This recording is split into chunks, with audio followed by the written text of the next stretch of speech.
ओ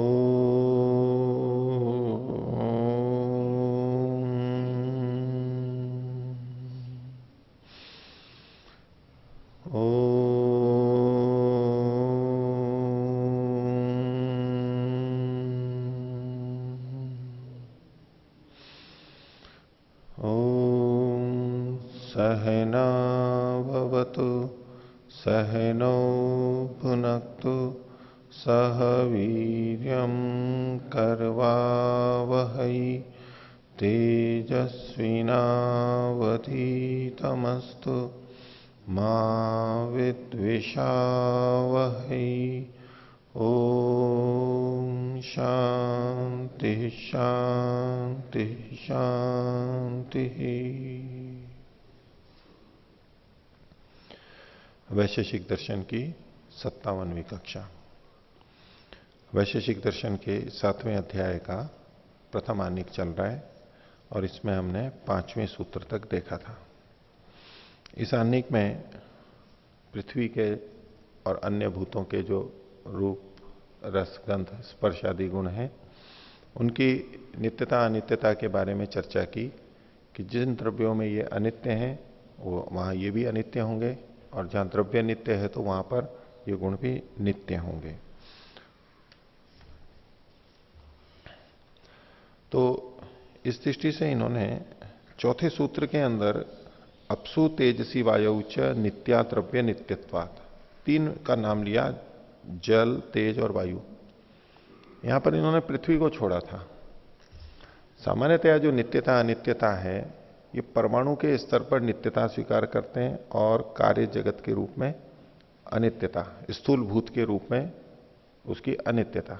यहां जो ब्रह्ममुनि जी व्याख्या कर रहे हैं, उदयवीर जी बार बार कहते भी हैं, लिखते हैं कि भाई परमाणु को तो वैशेषिक दर्शन नित्य ही मानता है, कोई भी परमाणु हो, लेकिन कार्य के रूप में इनको अनित्य मानता है। कार्य स्थूल भूत के रूप में, सूक्ष्म भूत कहें या परमाणु कहें, ऐसी दृष्टि से ये कथन किया गया है।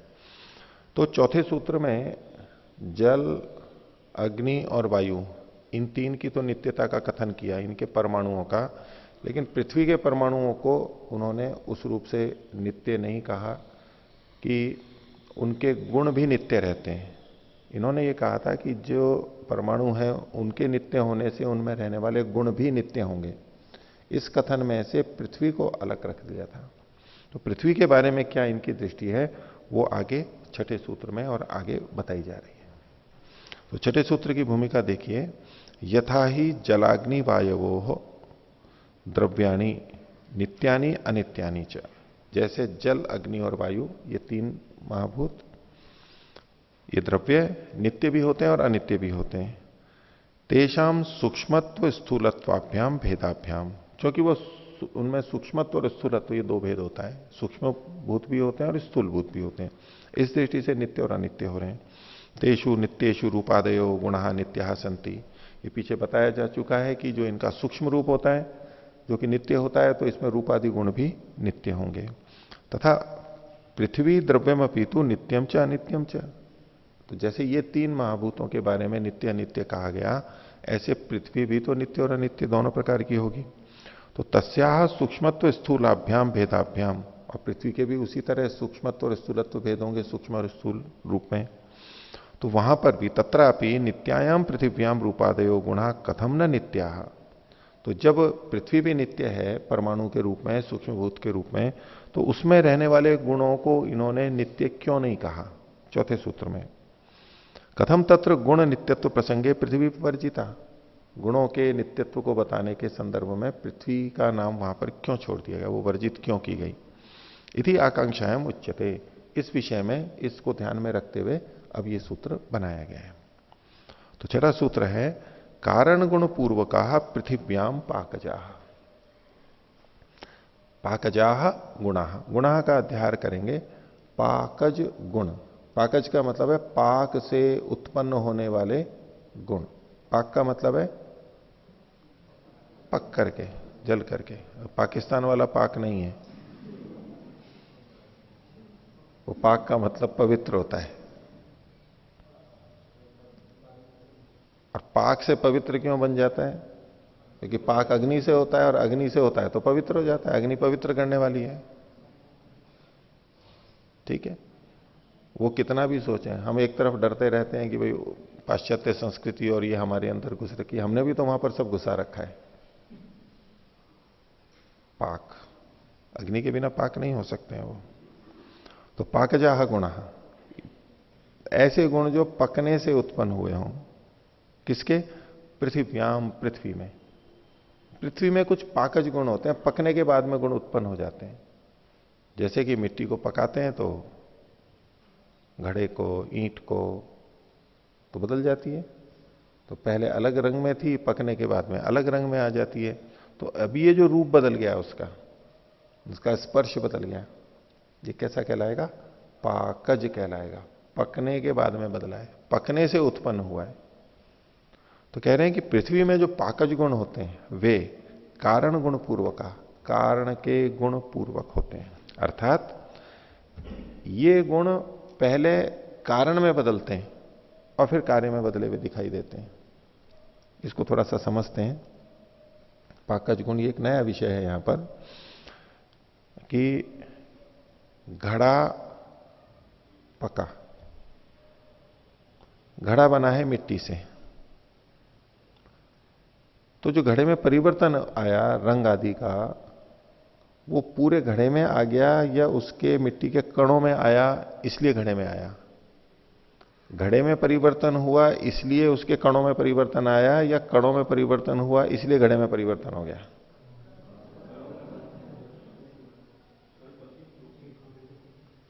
दो दृष्टि हो सकती है कि पका कौन था, हमने पकने को किसे रखा था? कणों को रखा था या घड़े को रखा था? पकने के लिए हमने घड़े को रखा था। और अग्नि किसको दी थी हमने? घड़े को दी थी। तो पकेगा कौन? घड़ा पकेगा। एक दृष्टि। दूसरी दृष्टि है कि भाई पक तो रहा है, ठीक है, घड़ा रखा है, लेकिन कण पके हैं इसलिए घड़े का पके हुए का रंग अलग हो गया है, कण कण में बदला हुआ है। तो कैसे होता है? इसको दो दृष्टियों से कहा जाता है। इस पाक को दो ढंग से कहा जाता है।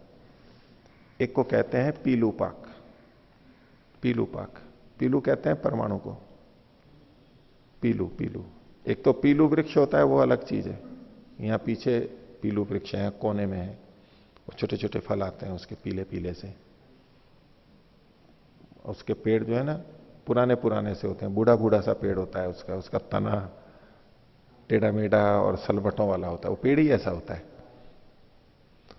तो वो यहां पीलू का मतलब है परमाणु। और इसी कारण से वैशेषिक दर्शन को पैलव भी बोलते हैं। पीलू से संबंधित दर्शन है ये पैलव। पीलू के बारे में जो बताता है वो उसको पैलव दर्शन भी बोलते हैं, इस दर्शन को। तो एक तो है पीलू पाक और दूसरा है पिठर पाक। पिठर, पिठर का मतलब वो घड़ा, पात्र। तो न्याय दर्शन वाले पिठर पाक के समर्थक हैं और वैशेषिक दर्शन वाले पीलू पाक के समर्थक हैं।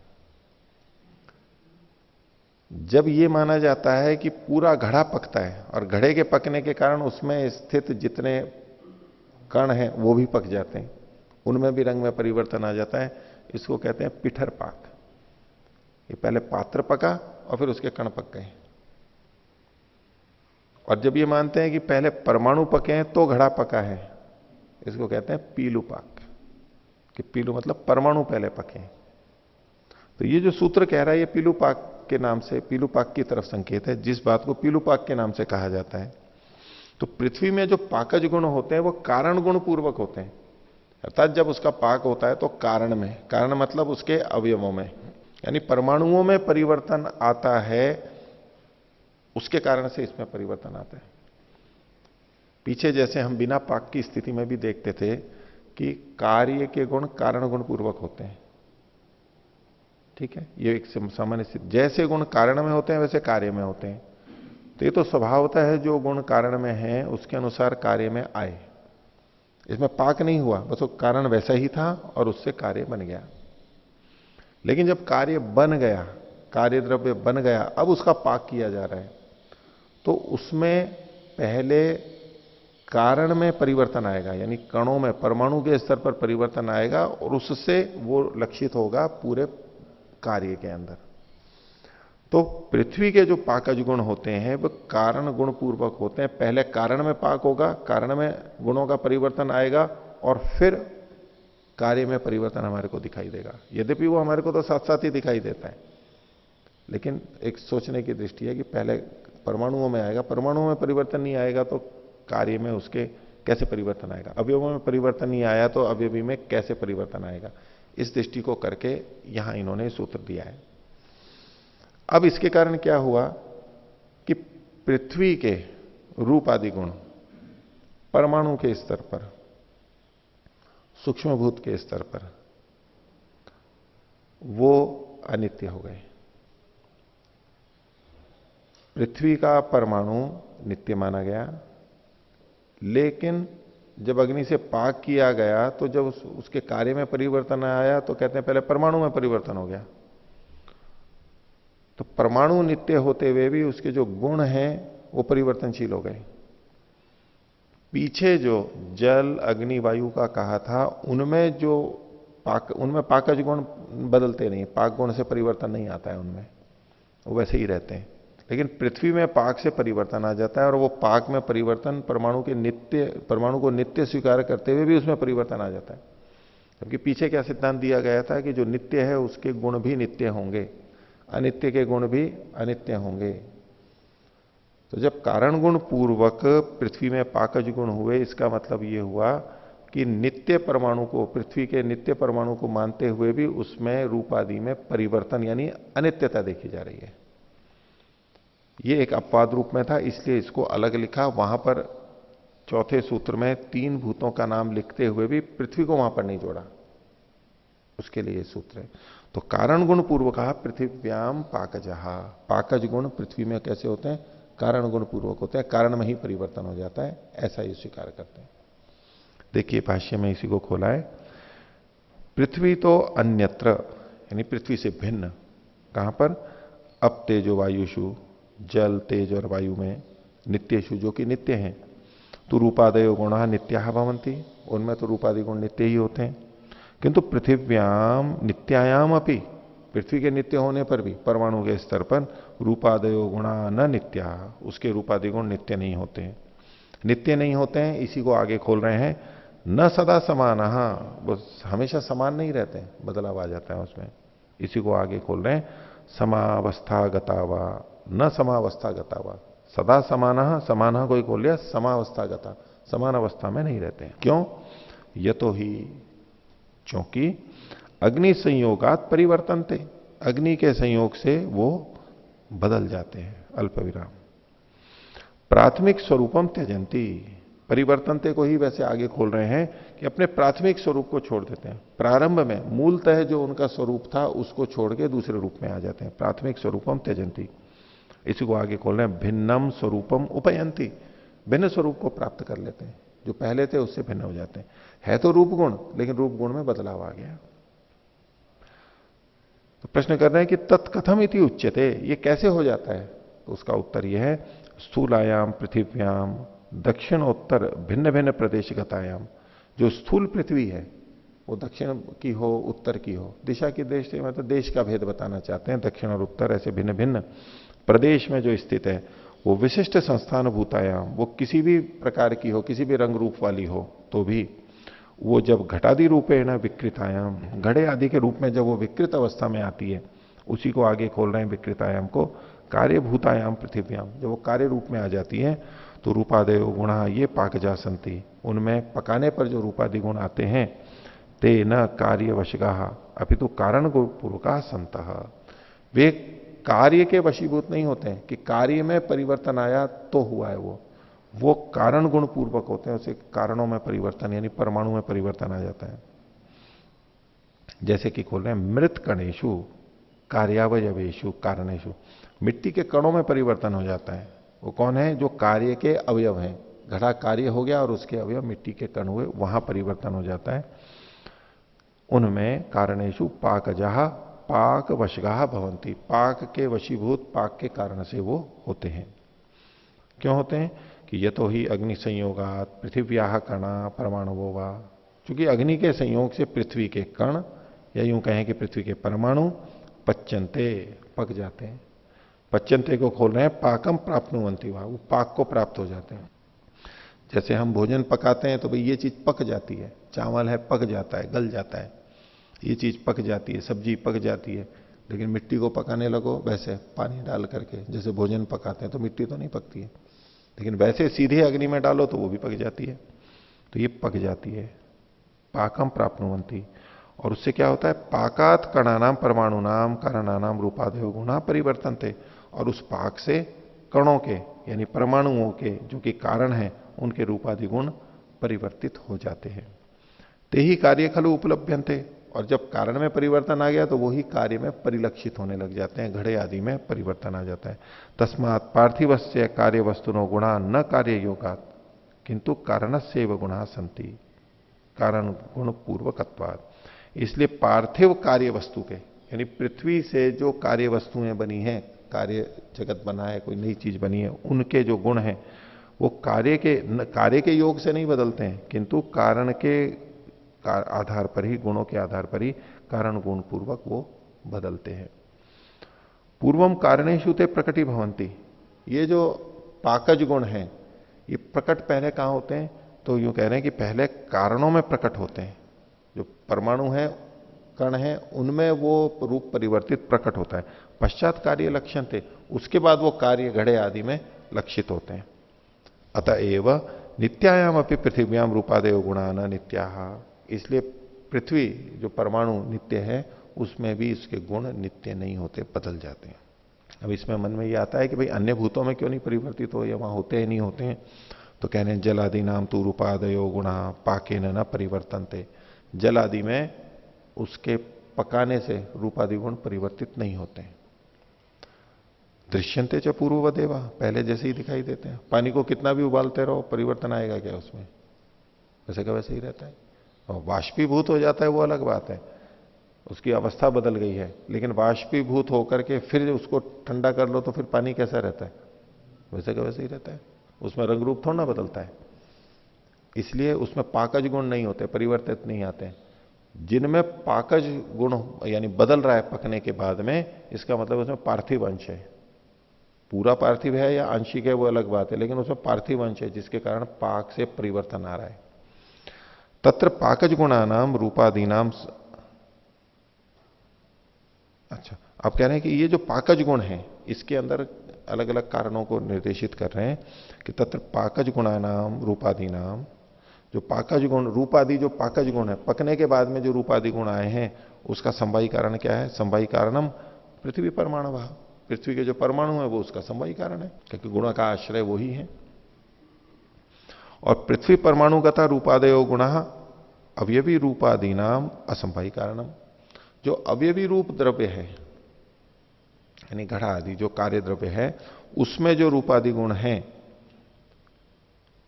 उनका असंवाही कारण परमाणुगत रूप है। परमाणु में जो रूप है उसका संवाही कारण परमाणु है। घटे में कार्य द्रव्य में जो रूपादि गुण है उसका संवाही कारण घट है। लेकिन घट में जो रूपादि गुण है उसका असंवाही कारण कौन होगा, घट के कारण के जो रूपादि गुण है वो उसका कारण बनेंगे, असंवाही कारण बनेंगे। जैसे हमने वस्त्र आदि के संदर्भ में पहले देखा था, कपड़े के रूप गुण का असंवाही कारण तंतुगत रूप गुण है। बस बिल्कुल उसी तरह से ये पाकज गुणों के संदर्भ में बोल रहे हैं कि जो रूप परिवर्तित हुआ है, तो ये जो परिवर्तित रूप वाला गुण है, रूप गुण है, इसका संवाही कारण तो वो कार्य द्रव्य है। लेकिन उससे पहले जब ये परमाणु में परिवर्तित हुआ, सूक्ष्म रूप में नित्य में भी परिवर्तन आया है, वो जो गुण है उसका संवाही कारण वो परमाणु है। लेकिन अवयवी के कार्य द्रव्य के रूपादि गुण का असंवाही कारण परमाणु या तो कारणगत रूपादि गुण है। आगे, और अग्नि संयोग और निमित्त कारण, और इसमें निमित्त कारण क्या बनेगा, क्यों इसमें परिवर्तन आ गया, तो अग्नि का संयोग ये उसका निमित्त कारण बनेगा। इसी विषय में और आगे कह रहे हैं कि कथम पृथ्व्याम एवं रूपादि गुणानाम पाकजत्वम कारण गुण पूर्वकम ये केवल पृथ्वी में ही रूपादि गुणों का कारण गुण पूर्वक पाकजत्व क्यों है, कारण गुण पूर्वक ही यहां पर पाक गुण क्यों हो रहे हैं। ये न नित्याया पृथिव्या रूपादय गुणा अनित्यासु, जिससे कि नित्य पृथ्वी के रूपादि गुण भी अनित्य हो रहे हैं, जबकि सिद्धांत क्या किया था, नित्य वस्तु के गुण भी नित्य होंगे। तो इसमें क्यों परिवर्तन आ रहा है। कथन न अन्यत्र अन्यत्र अबादिशु, अन्य जो जल आदि हैं उनमें, पृथ्वी को छोड़ के जो ऊपर के तीन है, अबादिशु अपि रूपादि गुणा नाम पाकजत्वम, रूपादि गुणों का पाकजत्व कारण गुण पूर्वक स्वीक्रिय थे, उनमें परिवर्तन कारण गुण पूर्वक क्यों नहीं स्वीकार किया जाता है। इति आकांक्षायाम उच्यते, इस विषय में उत्तर दे रहे हैं। तो 7वां सूत्र है एक द्रव्यत्वात्, ये एक ही ऐसा है बस, और कोई नहीं है। भाष्य देखिए, पाकजानाम गुणानाम एक द्रव्यत्वात् केवलम एकम पृथ्वीम द्रव्यम एवं आश्रयती पाकजा गुण। ये जो पाकज गुण है ये केवल पृथ्वी द्रव्य का ही आश्रय करते हैं और कहीं आश्रित नहीं रहते हैं। अग्नि संयोगात पृथिव्याम एवं रूपादेव गुण पाकजा खलु भिन्ना भिन्ना प्रादुर्भवंती। अग्नि के संयोग से केवल पृथ्वी में ही रूपादि गुण भिन्न भिन्न, जो कि पाकज हैं, वो भिन्न भिन्न रूप से प्रकट होते हैं। न ही अबादिशु पाकज गुण प्रादुर्भाव, जल आदि में पाकज गुण का प्रादुर्भाव उत्पत्ति नहीं होती है। कारण गुणात भिन्नो भवती, वो कारण के गुणों से भिन्न होता है। अगर परिवर्तन भी होता है तो कारण में कुछ और है, कार्य में कुछ और आएगा, और नहीं तो परिवर्तित ही नहीं होता है। तत्गुणस्तु रूपादिस तथैव अवतिष्ठते, इनका कहना है कि वो जो गुण है, रूपादि गुण है, वो वहां पर जैसे कारण में है वैसे ही कार्य में रहते हैं। तादृशी पक्तव्या तो पृथ्वी ही अस्ति, ये जो पक करके परिवर्तित होने वाली है पक्तव्या जो है, वो तो केवल पृथ्वी ही है। न च जलाग्नि वायवाह तथा पक्तव्या, जलाग्नि वायु आदि उस तरह से पकने योग्य नहीं होते हैं। वे अग्नि को भी पकाओ तो क्या होगा, अग्नि को और पकाओ तो क्या बनेगा, वैसी ही है। वायु को भी और पकाओ तो और क्या है, वो तो वैसे ही है बस। आगे, यद पृथ्वीवत तेषु अपनी पाकजा गुणा प्रादुर्भवेयु, वो वैसे नहीं है, इसलिए पृथ्वी के समान उनमें पाकज गुण प्रादुर्भूत उत्पन्न नहीं होते। पृथ्वी तद विकारश्च पाके दहन कर्मणि लक्ष्यते, यहाँ जो पृथ्वी या पृथ्वी के जो विकार है ये पाकज कर्म में लक्षित किए जा रहे हैं, उनको संकेतित किया जा रहा है। तस्य दहनाश्रयत्वाद अग्ने ईंधनत्वाच, उसके दहन के आश्रय वाला होने से, यानी जल आता है वहां पर, जलता है वो, उसी को खोल दिया अग्ने ईंधनत्वाच, अग्नि के ईंधन होने से। अग्नि तो ईंधन है, और दहन का आश्रय कौन है, अग्नि है। नहीं, दहन का आश्रय कौन है, पृथ्वी है। दहन का आश्रय जलती, जलन कहां होगा, अग्नि में होगा। और अग्नि तो वहां पर ईंधन की तरह होती है, जलाने वाली। न जलम दग्धम भवती तत्तु वाष्पी भूय उद्गच्छति, तो जल दग्ध तो होता नहीं है और वो वाष्पित होकर के चल जाता है। यद्यपि हम सामान्य भाषा में कहते हैं पानी है तो बोले कितना पानी जल गया, अग्नि पे चढ़ा दो। या काढ़ा वाढ़ा बनाते हैं तो बोले जी आधा रखना है, चौथाई रखना है, तो बोले आधा पानी जला करके और उड़ा करके, जलाना भी बोलते हैं उड़ाना भी बोल देते हैं, पर वो जलाना मतलब उड़ाना ही होता है वहां पर। न च जलम दग्धम भवती तत्तु वाष्पी भूय उद्गच्छति न अग्नि ना अग्निर्दह्यते, अग्नि ही जलाने वाली है, और तो कोई जलाने वाला है नहीं, तो अग्नि से अग्नि जले ऐसा तो कभी देखा सुना नहीं जाता है। न वायु अग्नि ना दग्धो भवती, और वायु भी अग्नि से जल नहीं जलती है, वायु है जैसी है। तस्मात् पाकज गुणा नाम एकम एवं पृथ्वी द्रव्यम आश्रय, इसलिए पाकज गुणों का आश्रय केवल एक ही द्रव्य है, जो एक द्रव्यत्वात् सूत्र में लिखा है, बस एक ही द्रव्य है जो जिसमें पाकज गुण रहते हैं। तत्रैव पाकज गुणा नाम प्रादुर्भाव, इसलिए पाकज गुण भी वहीं पर ही उत्पन्न होते हैं। तो यहां पर रूपादि गुणों का जो वर्णन था वो तो पूरा हो गया। अब अन्य गुणों के बारे में भी कुछ कह रहे हैं। 8वें सूत्र की भूमिका है रूपादीन इंद्रिय विषयान, रूपादि जो इंद्रिय के विषय हैं, यानी इंद्रियों से जाने जाते हैं, उन गुणों को परीक्ष्य तत्सहचरितान गुणान अपि परीक्षमाण, तो उनके साथ के अन्य गुणों को भी परीक्षित करते हुए, जो गुणों का वर्णन किया गया है उसमें शुरू में कौन से गुण बताए हैं, रूप रस गंध और स्पर्श, उसके बाद में क्या है, संख्या, और फिर क्या है, परिणाम। तो इन्होंने कहा कि उसकी इनकी परीक्षा करके क्रम प्राप्ताम संख्याम अंतरयित्वा, क्रमशः प्राप्त जो संख्या थी उसको छोड़ करके, उंगाल करके, अल्प विषयत्वात् पूर्वम परिमाणम परीक्षते, कम विषय वाला होने से पहले परिमाण के बारे में चर्चा करते हैं, संख्या को अभी इन्होंने नहीं लिया।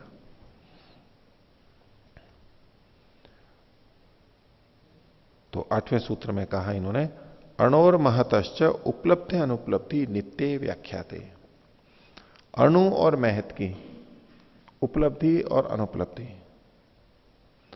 अणु ये एक परिमाण है यानी छोटा, महत ये एक परिमाण है यानी बड़ा।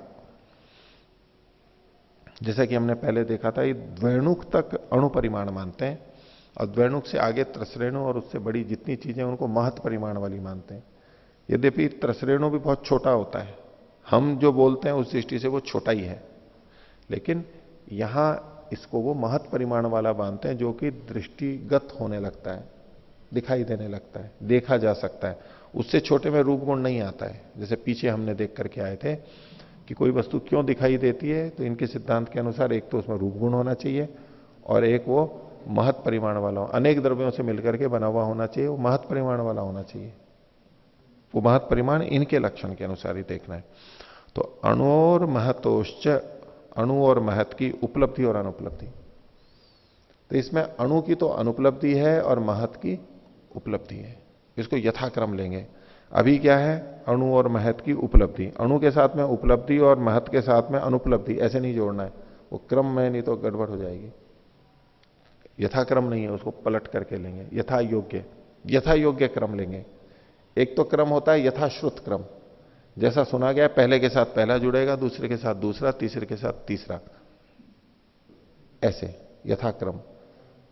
और एक है योग्यता के अनुसार क्रम, पाठक्रमात अर्थक्रमो बलियान, मीमांसा का एक सूत्र है, उसका एक सिद्धांत है कि पाठक्रम अगर संगत नहीं लग रहा है तो वहां पर अर्थक्रम के अनुसार देखा जाएगा, क्योंकि अणु चीज अनुपलब्ध होगी और महत चीज उपलब्ध होगी, पहले बता चुके हैं, इसलिए अपने आप ही यहां पर जुड़ जाएगा। ये किसी को कहें कि इनको पानी और दूध दे दो ताकि ये पी लें और नहा लें, इनको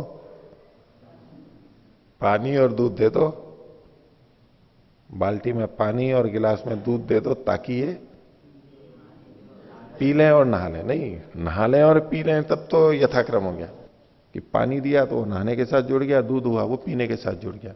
लेकिन ऐसे पानी और दूध दे दो जिससे ये पी लें और नहा लें। अच्छा, अब ये किसी ने बोल दिया तो हमारे को कोई दिक्कत होती है क्या समझने में? भले ही क्रम कुछ भी हो, हम क्यों पानी के साथ में नहाना और दूध के साथ में पीना जोड़ देते हैं? यथा योग्य जुड़ जाता है, यही बस सिद्धांत है भाई। पाठक्रम से अर्थक्रम बलवान होता है, संगति वहां पर है, अर्थ वहां से जुड़ रहा है, प्रयोजन वहां से जुड़ रहा है, इसलिए होता है। यही बात यहां पर है। तो अणु और महत के साथ में उपलब्धि और अनुपलब्धि का मतलब है अणु की अनुपलब्धि और महत की उपलब्धि, ये जो होती है ये भी नित्य व्याख्याते, इनको भी नित्य ही समझना चाहिए। अर्थात नित्य वस्तु में अणु या महत परिमाण है वो नित्य होगा, और अनित्य वस्तु में जो महत और परिमाण होगा, अनित्य वस्तु में जो अणु और महत परिमाण होगा वो अनित्य होगा। नित्य वस्तु का परिमाण नित्य और अनित्य वस्तु का परिमाण अनित्य होगा। जैसे अन्य गुण है, रूप रसादि हैं, वैसे ये भी होगा। भाष्य देखिए, अणुपरिमाण से गुणस्य, अणुपरिमाण का जो कि एक गुण है उसका, और महतः, सूत्र में जो महतः शब्द है उसको लिखा महत परिमाण से गुण से, महत परिमाण वाले गुण का, दोनों गुण है, उपलब्धि अनुपलब्धि। यथा योग्यम अन्वय, अन्वय न्यायात, यथा योग्य अन्वय न्यायात। एक तो क्रम से अन्वय होता है, एक यथा योग्य अन्वय हो रहा है। अन्वय का मतलब उसमें आगे पीछे करेंगे। तो यथा योग्य अन्वय इस न्याय से अनुपलब्धिर उपलब्धिश्च, इसको पलट दिया इन्होंने। सूत्र में उपलब्धि अनुपलब्धि था, यहां इन्होंने अनुपलब्धि और उपलब्धि कर दिया। नित्य व्याख्याते, ये नित्य व्याख्याते वेदितव्य, इनको भी नित्य ही समझना चाहिए।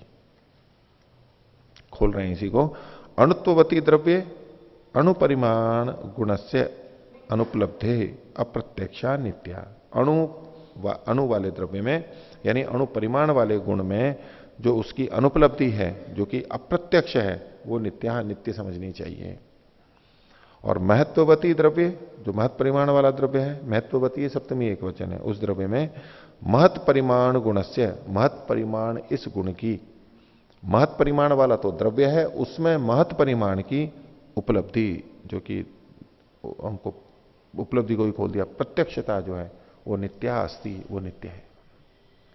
आगे अणु महतो स्वरूपम कारणम च प्रदर्शन, अणु और महत के स्वरूप और कारण को बताते हुए पूर्व महत स्वरूपम कारणम च, पहले महत का स्वरूप और कारण, और पश्चात अणु स्वरूपम कारणम च कथयति, फिर अणु के स्वरूप और कार्य को आगे कह रहे हैं। क्यों कोई चीज महत कहलाती है और क्यों कोई चीज अणु कहलाती है।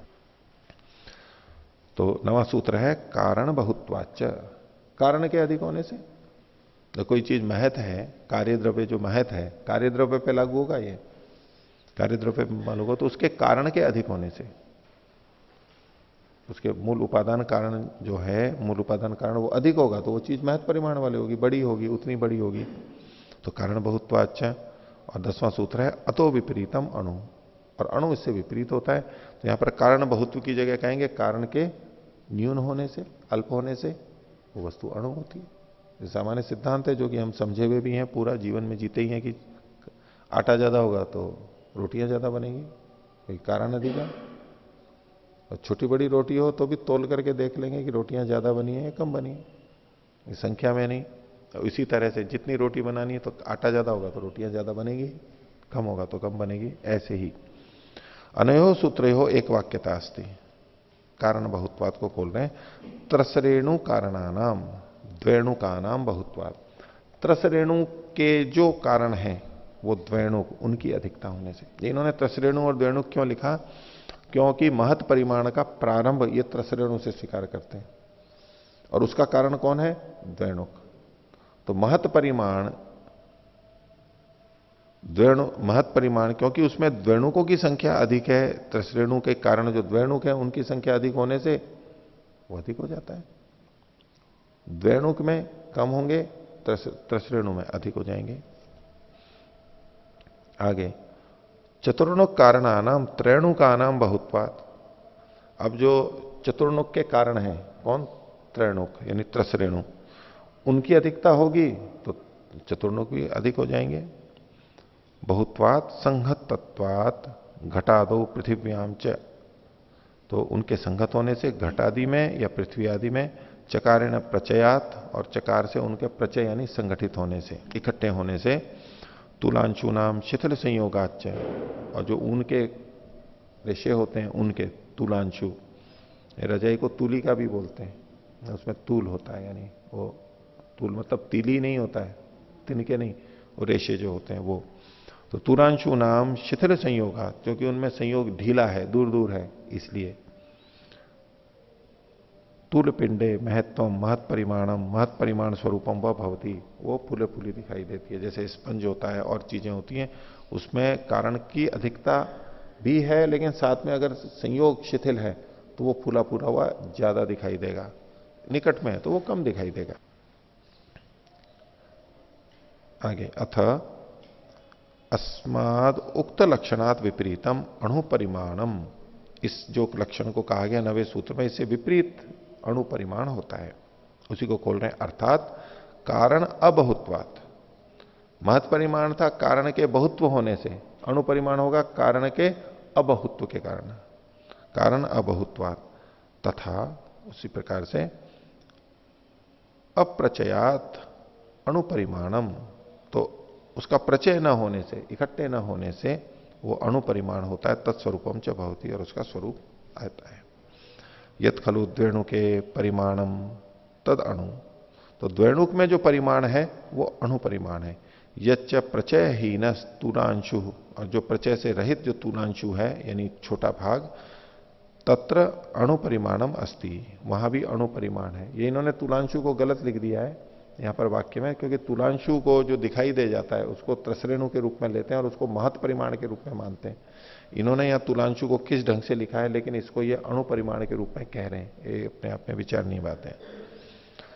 तो कारण के बहुत्व होने से महत परिमाण और कारण के अबहु होने से अणु परिमाण होता है। आगे, अणोर महतश्च परिमाणस्य अधिकरणम आश्रयो वा यद्यपि भिन्नम भिन्नम भवति। अणु परिमाण हो या महत परिमाण हो, इनका जो अधिकरण है यानी आश्रय है वो भिन्न भिन्न होता है। परंतु लोके खलु एकाधिकरणे अपि व्यवह्रियते। जो अणु और महत परिमाण है, हम दो वस्तुओं को देखेंगे तो ये अणु है, ये महत है। जैसे द्वैणुक को अणु कहा, परमाणु को अणु कहा, अणु परिमाण का कहा, लेकिन त्रसरेणु को महत परिमाण कहा, और उसके बाद आंवले को भी महत परिमाण कहेंगे, फिर पर्वत को भी महत परिमाण कहेंगे, पृथ्वी को भी महत परिमाण कहेंगे। तो ये जो अणु और महत शब्द का प्रयोग हो रहा है वो भिन्न भिन्न वस्तुओं में हो रहा है, अब तक जिस तरह से किया था। लेकिन अब ये क्या कह रहे हैं कि परंतु लोके खलु एकाधिकरणे भी व्यवह्रियते अणुत्व महत्वम च तत्कथम इति उच्यते। लेकिन एक ही वस्तु को महत और अणु भी कह देते हैं। एक तो पहले कह दिया गया कि ये वस्तुएं अणु हैं और ये वस्तुएं महत परिमाण वाली। द्वैणुक तक की चीजें अणु परिमाण वाली और द्वैणुक से बड़ी हैं चीजें, भिन्न भिन्न वस्तुएं, वो महत परिमाण वाली है। ये तो एक अलग दृष्टि हो गई। लेकिन एक ही वस्तु को, आंवला ले लिया, उस आंवले को अणु भी कह देते हैं, महत भी कह देते हैं। वो कैसे प्रयोग होता है लोक के अंदर? इसका उत्तर अगले सूत्र में। तो 11वां सूत्र है, अणुमहत इति तस्मिन विशेष भावात विशेष अभावाच। अणु और जो महत है उसमें, एक ही में, वो विशेष के होने से या विशेष के न होने से होता है। वो विशेष जो है यहां पर ये दोनों दृष्टियों से ले रहे हैं कि एक विशेष का मतलब है उत्कर्ष यानी बढ़ना, अधिकता होगी तो भी, और एक अपकर्ष कम होना, छोटा होना, वो भी। तो दोनों को ही विशेषता कहा जा सकता है। हम कहते हैं ये बड़ा है, ये इसकी विशेषता है, ये छोटा है, ये इसकी विशेषता है। दोनों तरह से हो सकता है। और इसी तरह से जो उत्कर्ष अपकर्ष, और उसका अभाव भी कह सकते हैं, उत्कर्ष का अभाव और अपकर्ष का अभाव। भाष्य देखिए, एकस्मिन व्यवह्रियमाणे पार्थिव द्रव्य, एक ही पार्थिव द्रव्य में जब ये हम व्यवहार करते हैं, अणु महत परिमाणम व्यवह्रियते, अणु और महत ये परिमाण का कथन व्यवहार में किया जाता है। कैसे? विशेषो विशिष्ट धर्म। अब यहां जो विशेष भावात और विशेष अभावात लिखा हुआ है, अब उस विशेष को ये खोल रहे हैं कि विशेष, विशेष का मतलब है विशिष्ट धर्म, विशिष्ट धर्म। और उसी को आगे का सापेक्षो, वो सापेक्ष होता है। कैसा? दोनों तरह का, अपकर्ष यानी उसका कम होना और उत्कर्ष उसका अधिक होना, उभय विधा परीक्षणीयात्मक, दोनों तरह से उसकी परीक्षा की जा सकती है। यानी विशेषता, उत्कर्ष में भी विशेषता कही जा सकती है, अपकर्ष में भी विशेषता कही जाती है। दोनों दृष्टियों से देख सकते हैं। उसको ये आगे उदाहरण से बता रहे हैं। उदाहरण देने, यथा बिल्वस्य महत्वम अपेक्ष। बेल का जो वृक्ष होता है, बेल का जो फल होता है, गोल गोल शरबत बनता है जिसका, तो बिल्व के महत्व की अपेक्षा, उसको एक बड़ा है, उसकी अपेक्षा से आमल के अणुत्वम, आंवले में अणुत्व होता है। अब यहां अणुत्व का मतलब है छोटा। अब वो अणुत्व नहीं है जो द्वैणुक वाला अणुत्व है, एक बस छोटा। आंवला वैसे महत परिमाण वाला है किंतु बेल के वृक्ष की अपेक्षा से, बेल के फल की अपेक्षा से ये अणु है। तो आमल के अणुत्वम। अब तस्मिन्नेव महत्वम कुवलयस्य अणुत्वम अपेक्षे भवती है। और उस आंवले में भी महत्व आ जाता है। कुवलय, कुवल मोती को बोलते हैं, छोटा मोती होता है, उसकी अपेक्षा से आंवला बड़ा है। तो जब हम सामान्य भाषा में बड़ा और छोटा कहते हैं तो हम कहें कि आंवला बड़ा है या छोटा है? तो बेल की दृष्टि से देखेंगे, बिल्व की, तो वो छोटा है, और मोती की दृष्टि से देखेंगे तो बड़ा है। तो एक ही वस्तु में अणु और महत का जो प्रयोग होता है ये सापेक्ष होता है। इसी तरह से अपकर्ष का कहना है, यदा अपकर्षो अपेक्षते, जब अपकर्ष की अपेक्षा होती है तो दूसरे से अपेक्षा करते हैं, तदा स विशेषो विशिष्ट धर्म। पहले उत्कर्ष की अपेक्षा कर रहे थे, अब कभी अपकर्ष की अपेक्षा करेंगे, उस गुण को देखते हुए करेंगे तो भी ऐसे कथन कर सकते हैं, ये भी विशिष्ट धर्म है।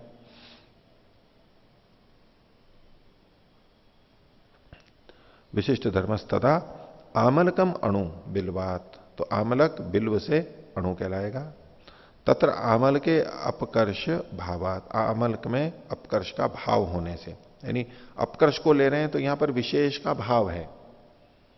पहले जब बड़े को देखेंगे, बृहत को देखेंगे, उत्कर्ष को देखेंगे, तो बेल बड़ा है तो आंवले में उस बड़ेपन का अभाव है, विशेष का अभाव देख रहे थे।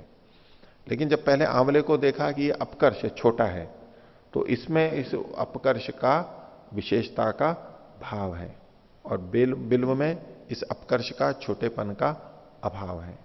तो हम सापेक्ष रूप से जब भी देखेंगे उत्कर्ष या अपकर्ष, उसका भाव और अभाव दोनों दृष्टियों से कह सकते हैं। इसको पलट पलट करके बता रहे हैं।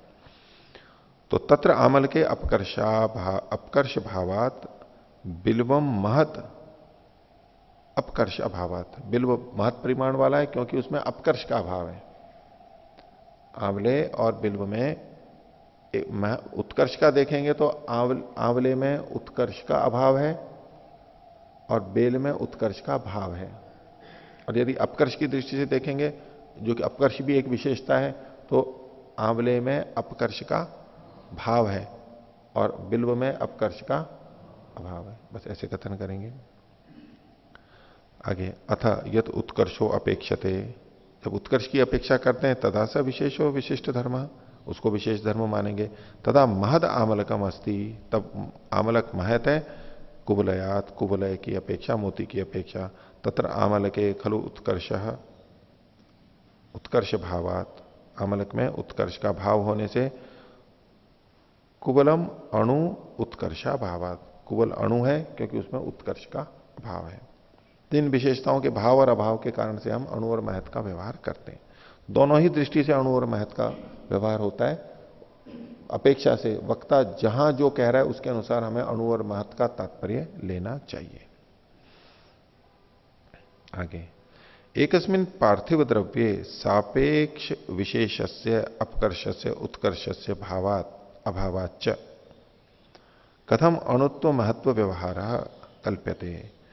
तो ये तो सापेक्ष रूप से अणु और महत का इन्होंने वर्णन किया एक दूसरे की अपेक्षा से, लेकिन अगर एक ही पार्थिव द्रव्य है उसमें जो कि सापेक्ष विशेष है, सापेक्ष विशेष जो अपकर्ष और उत्कर्ष है, उसका भाव और अभाव एक ही में कैसे प्रयोग कर सकते हो आप? जब ये उत्कर्ष और अपकर्ष शब्द सापेक्ष हैं, अन्यों की अपेक्षा से ही होते हैं, तो जो अकेला है उसमें कैसे प्रयोग करेंगे इसको? तो उसके बारे में कह रहे हैं। 12वां सूत्र है एक कालत्वात्,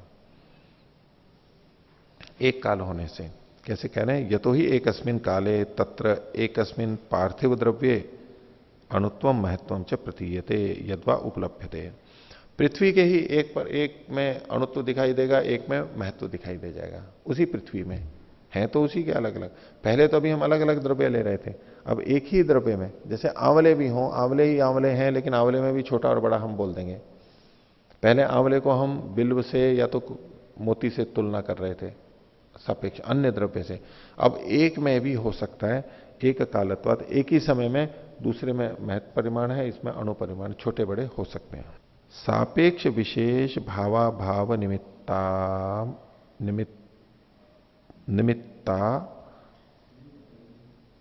तय, मेरे इसमें कटा हुआ है, सापेक्ष विशेष भावा भाव निमित्ता तयोः उपलब्धि। हाँ ठीक है। सापेक्ष और सापेक्ष विशेष के भाव और अभाव के निमित्ता यानी निमित्त के कारण से निमित्त वाली तयोः उन दोनों की उपलब्धि होती है। यानी सापेक्ष निरपेक्ष में दोनों की अपेक्षा से सापेक्ष विशेष के भाव और अभाव के निमित्तक ही उसमें होती है, वो आपस में ही तुलना उनकी हो जाती है, दूसरे से नहीं होती है। इसके लिए आगे कह रहे हैं दृष्टांताच, एक दृष्टांत देकर के इसको, दृष्टांत से भी ये बात सिद्ध होती है। कैसे? भाष्य में देखिए, अणु महत परिमाणम अस्ति, अणु और महत ये दोनों परिमाण हैं, और ये क्या है? गुण है। गुणेशु भवती ही अपकर्षो उत्कर्षापेक्षा, गुणों में अपकर्ष होता है उत्कर्ष की अपेक्षा से। तथा दृष्टांतो विद्यते यथा रूपम रसो वा गुण, जैसे रूप और रस गुण है ऐसे ये परिमाण भी गुण है। तो जैसे रूप और रस के अंदर वस्त्र, शंख, स्फटिकेशु, ये रूप गुण को ले रहे हैं। जैसे ये सब सफेद होते हैं, वस्त्र भी सफेद है, शंख भी सफेद है और स्फटिक भी सफेद है। इनमें श्वेतत्वम अपकर्षोत्कर्षापेक्षाया लक्ष्यते, इनमें जो श्वेतत्व है वो उत्कर्ष और अपकर्ष की दृष्टि से देखा जा रहा है। एक ही रूप है लेकिन श्वेतता भिन्न भिन्न है। यथाच और द्राक्षा खरजूरयोर मधुर रसोपकर्षोत्कर्षापेक्षा लक्ष्यते। तो द्राक्ष है, खरजूर है, चीनी है, गुड़ है, ये सब तो मीठी मीठी चीजें हैं, लेकिन इनमें भी मीठेपन के उत्कर्ष और अपकर्ष की अपेक्षा से उसका कथन किया जाएगा। तो एक ही वस्तु में भी जैसे मधुरता को देख रहे हैं तो मधुरता में भी उत्कर्ष अपकर्ष हम देख सकते हैं, सफेद में भी उत्कर्ष अपकर्ष देख सकते हैं। ये सब हम प्रयोग करते रहते हैं, हमारे लिए बहुत सामान्य बात है, लेकिन ये इस तरह से इन्होंने कथन किया है। तो आगे देखिए, इन्होंने कहा परंतु स एशो अणु महत्व व्यवहारो द्रव्येषु वर्तते। ये जो अणु महत्व का व्यवहार है ये तो हमने द्रव्यों में देखा, क्या औरों में भी ये व्यवहार देखा जा सकता है? किंतु, तो उसके लिए 14वां सूत्र है, अणुत्व महत्वयो अणुत्व महत्वाभाव कर्म गुणैर व्याख्याता। अणुत्व और महत्व में अणुत्व और महत्व का अभाव होता है। अणुत्व और महत्व में अणुत्व और महत्व का अभाव होता है। अणुत्व में अणुत्व का अभाव, महत्व में महत्व का अभाव होता है। ये बड़ी विचित्र बात है। जो वही चीज है, बोले पानी में पानी का अभाव है, अग्नि में अग्नि का अभाव है, ऐसा तो ना बोल सकते हैं। वो तो अग्नि है ही, वायु है ही, जल है ही। लेकिन यहां क्या कहना चाहते हैं, अणुत्व एक जाति है, महत्व एक जाति है, तो उस जाति में जाति कभी भी नहीं रहती। गोत्व में गोत्व नहीं रहता है। गऊ में तो गोत्व रहता है लेकिन गोत्व में गोत्व नहीं रहता है। मनुष्य में मनुष्यत्व रहता है लेकिन मनुष्यत्व में मनुष्यत्व नहीं रहता है। बोले इसके मनुष्यत्व में मनुष्यत्व नहीं है, ऐसा कोई वाक्य नहीं बनेगा। मनुष्य में मनुष्यत्व नहीं है, तो ऐसे कहा अणुत्व महत्वयो अणुत्व महत्वाभाव। वो किस तरह से समझना चाहिए? कर्म गुण ही व्याख्या था, कर्म और गुण के समान समझ लेना चाहिए। जैसे कि पीछे बताया था, कर्म में कर्म नहीं रहता है और गुण में गुण नहीं रहता है। तो अणु और महत्व भी गुण है, परिमाण गुण है, इनमें भी परिमाण गुण नहीं रहता है। अणु में अणु नहीं रहता है, महत्व में महत्व नहीं रहता है। वो अणुत्व और महत्व शब्द से यहां पर जाति के रूप में ले लीजिए या चाहे गुण के रूप में ले लीजिए। तो जैसे कर्म और गुण में आपस में कर्म और गुण नहीं रहते, ऐसे इनमें भी नहीं रहते। भाष्य देखिए, इसी बात को कहा है अणुत्व अणुत्व से, अणुत्व में अणुत्व का, महत्व महत्व से अभाव अस्ति, महत्व में महत्व का अभाव है। दूसरे ढंग से बोल रहे हैं, न अणुत्व अणुत्वम, अणुत्व में अणुत्व नहीं है, और न महत्व महत्व, महत्व में महत्व नहीं है। सच अभाव, ये जो इनमें एक दूसरे का अभाव है वो कैसे समझना चाहिए? कर्म फिर गुणश्च तुल्यो व्याख्यातो वेदितव्य। जैसे कर्म में समझते हैं, जैसे गुण में समझते हैं, वैसे यहां भी समझना चाहिए। कर्माणी न स्वतंत्राणी गुणापि न स्वतंत्रा। कर्म स्वतंत्र नहीं होते हैं और गुण भी स्वतंत्र नहीं होते हैं। क्यों नहीं होते हैं कर्म और गुण स्वतंत्र? क्योंकि द्रव्याश्रित होते हैं। द्रव्य के बिना स्वतंत्र ये नहीं रह सकते। तो कर्माणी न स्वतंत्राणी गुणापि न स्वतंत्रा, किंतु कर्म गुणा द्रव्याश्रयी न संति, लेकिन कर्म और गुण द्रव्य के आश्रित रहते हैं। तथैव अणुत्व महत्वम च द्रव्याश्रयी भवति। इसी तरह अणुत्व महत्व भी द्रव्य के ही आश्रित रहता है, अलग से कहीं नहीं मिलेगा। न स्वतंत्रम, अलग नहीं होता है। तस्मात अणुत्वे अणुत्वम न च महत्व महत्वम अस्ति, इसलिए अणुत्व में अणुत्व नहीं है, महत्व में महत्व नहीं है। तथा च उत्क्षेपण कर्मणि न पुनर्उत्क्षेपणम, उत्क्षेपण कर्म में फिर और उत्क्षेपण नहीं होता है। कैसे, क्या कहना चाह रहे हैं कि किसी वस्तु को हम ऊपर फेंक रहे हैं तो वस्तु में तो उत्क्षेपण कर्म हो सकता है, लेकिन इस उत्क्षेपण में जो उत्क्षेपण, इस वस्तु में जो उत्क्षेपण है उसका कोई और उत्क्षेपण नहीं हो सकता है, वो तो कर्म रूप है। ऐसे ही दूसरी चीजों में लगेगा। तो न च उत्क्षेपण कर्मणि पुनर्उत्क्षेपणम, उत्क्षेपण कर्म को और उत्क्षेपित नहीं कर सकते। द्रव्य को तो कर सकते हैं, कर्म को नहीं कर सकते।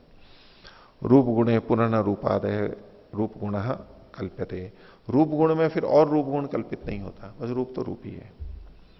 तथैव अणुत्वे न अणुत्वम महत्वे न महत्वम कल्पयितुम शक्यते अस्वतंत्र महत्वादेव, अस्वतंत्र होने से, पराधीन होने से इसमें भी अणुत्व और महत्व में महत्व नहीं होता है। ठीक है, आगे देखिए 15वां सूत्र। कर्म गुणैर व्याख्याता इत्युच्यते। कर्म और गुणों से व्याख्या करनी चाहिए, जो पीछे कहा गया था उसको लिखित करते हैं। देख, कर्माणि न कर्मवंती गुणा न गुणवंता इति कुतः। कर्म में कर्म नहीं रहता है, गुण में गुण नहीं रहता, वो कैसे? तो उसके बारे में अत्र उच्यते, 15वां सूत्र है। कर्म भी कर्माणि गुणश्च गुणा व्याख्याता। कर्म के द्वारा कर्म को और गुणों के द्वारा गुण की व्याख्या समझ लेनी चाहिए, पहले कर चुके हैं। व्याख्यातानी कर्माणि व्याख्याता गुणाश्च, पहले गुण और कर्म को बता चुके हैं, शुरू में ही बता दिया था, पहले अध्याय के पहले आनिक में ही बता दिया था। इसी को खोल रहे हैं, ये जो लिखा है इन्होंने, व्याख्यातानी कर्माणि व्याख्याता गुणाश्च, यहां अल्प विराम ले लीजिए। और कर्मे फिर गुणश्च संबंध्यन्ते न वाइति तत्र न संबध्यन्ते। तो ये कर्म और गुणों से संबद्ध होते हैं, जुड़ते हैं या नहीं? तो इस विषय में कहते हैं नहीं जुड़ते हैं।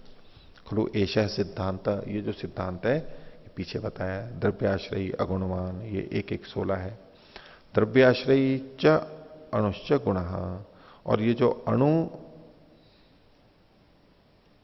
द्रव्याश्रयी च अणुश्च गुण, द्रव्याश्रयी च अगुणश्च गुण, ये जो गुण है, ये जो यहां लिखा है ना, द्रव्याश्रयी च अणुश्च गुण, च अणुश्च की जगह च अगुणश्च ये आना चाहिए, कि ये जो गुण है ये द्रव्याश्रयी है और अगुण है, इसमें गुण नहीं होता है। आगे एक द्रव्यम अगुणम, ये 1:17 था। और गुण वैधर्म्यात् न कर्मणाम कर्म, गुणों की विधर्मता होने से कर्म उत्पन्न नहीं होते हैं, ये जो सिद्धांत था 1:24। तो कर्म कर्मणा सह न संबध्यते, कर्म कर्म के साथ में जुड़ता नहीं है। तस्य क्षणिकत्वात्, क्योंकि वो क्षणिक होता है, नष्ट हो जाता है। तस्मात् कर्माणि कर्म फिर असंबद्धानी, इसलिए कर्म कर्म से असंबद्ध होते हैं।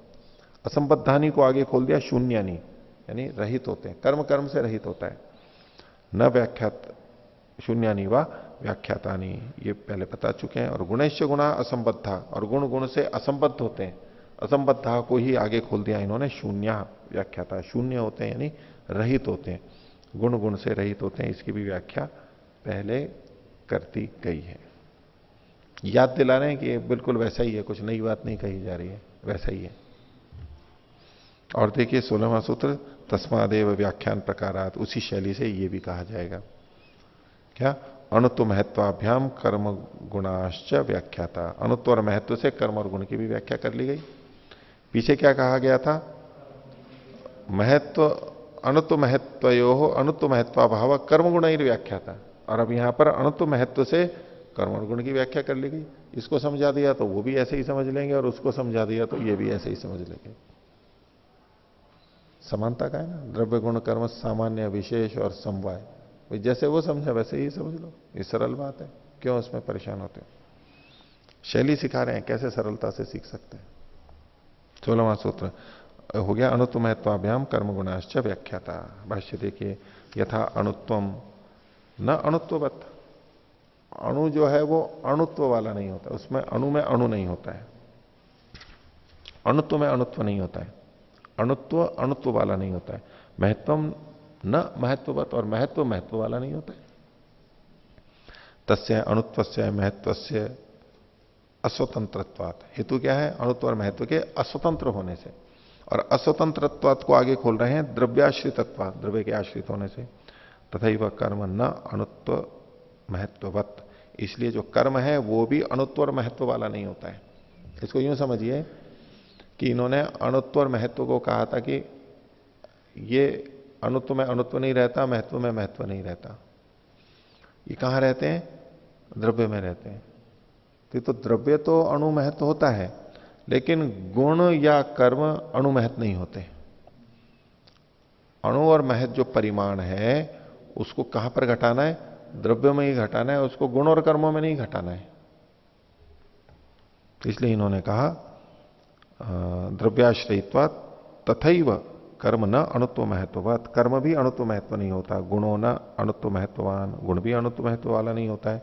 तस्य अस्वतंत्रत्वा द्रव्याश्रितत्वा, हेतु वही है कि ये द्रव्य के आश्रित होते हैं। अथच यथा कर्म भी कर्माणि असंबद्धानी शून्यानी, जैसे कर्म से कर्म संबद्ध नहीं होते यानी शून्य होते हैं। गुणाश्च गुण ही असंबद्धा, गुण गुण से असंबद्ध होते हैं यानी शून्य होते हैं। तथैव अणुत्व महत्वाभ्याम असंबद्धानी शून्यानी कर्माणि, ऐसे ही कर्म भी अणुत्व और महत्व से शून्य होते हैं, उसमें अणुत्व महत्व नहीं होता है। और गुणाश्च अणुत्व महत्वाभ्याम असंबद्धा शून्य संति, गुणों में भी अणुत्व और महत्व नहीं होता है। क्यों? ये तो गुणा संति अगुणवंता है, क्योंकि गुणों में गुण नहीं रहते। और कर्माणी च संति अगुणवंती, और कर्म में भी गुण नहीं रहते हैं। अणुत्व महत्वम च गुण, और अणुत्व महत्व चूंकि गुण है इसलिए ये गुण और कर्म में नहीं रह सकते। इसलिए अणुत्व महत्व का व्यवहार जहां भी होगा तो वो द्रव्य को केंद्रित करके होगा हमेशा। परिमाण जो है वो द्रव्य को केंद्रित करके होगा, गुण और कर्म को केंद्रित करके।